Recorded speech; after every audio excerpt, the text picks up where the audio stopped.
Imate li kod kuće komad namještaja koji je s godinama izgubio onaj svoj topli prirodni sjaj?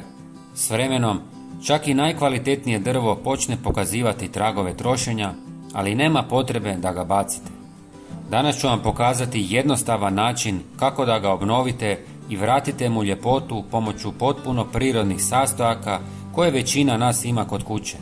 Postupak je brz, bez kemikalija i traje svega nekoliko minuta. Pokazat ću vam dvije varijante, jednu za tamniji, a drugu za svjetliji namještaj. Za početak, trebat će vam jedna žlica crnog čaja. Sameljite ga u mlincu kako biste izvukli što više korisnih sastojaka.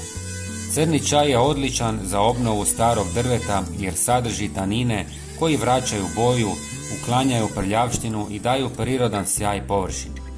Osim toga, dovoljno je blag da ne ošteti drvo, što ga čini savršenim za tamnije komade. Pomiješajte mljeveni čaj s vrlo malo količinom vruće vode. Ostavite da se ohladi, a zatim procijedite kroz gazu kako biste dobili čistu tekućinu. Prijatelji, napišite mi u komentarima odakle ste. Volim upoznavati ljude iz cijeloga svijeta. Hvala vam. U sljedećem koraku u posudu dodajte jednu žlicu crnog čaja, jednu žlicu octa ili limuna i jednu žlicu orahovog ulja. Ako nemate orahovo ulje, možete koristiti i maslinovo ulje. Sastojke dobro promiješajte da se sjedine. Ova prirodna mješavina savršeno čisti i obnavlja drvo.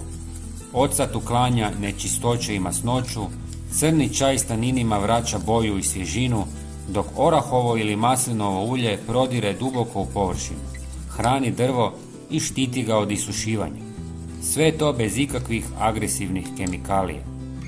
Nanesite sredstvo na površinu i lagano utrljajte mekom krpom, kružnim pokretima. Ostavite 10 minuta da drvo upije ulje, zatim obrišite višak čistom suhom krpom i ostavite da se osuši. Vidjet ćete koliko se sjaj vraća i koliko drvo izgleda življe i novo.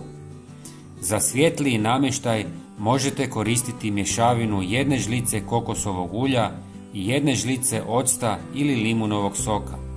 Ova varijanta posebno je dobra za svjetlo drvo jer ga čisti i daje mu svilenkast, mekan izgled. Dragi prijatelji, ako vam je ovaj savjet bio koristan, podijelite ga s drugima kako bi oni mogli jednostavno obnoviti svoj stari namještaj. Hvala vam na podršci i srdačan pozdrav!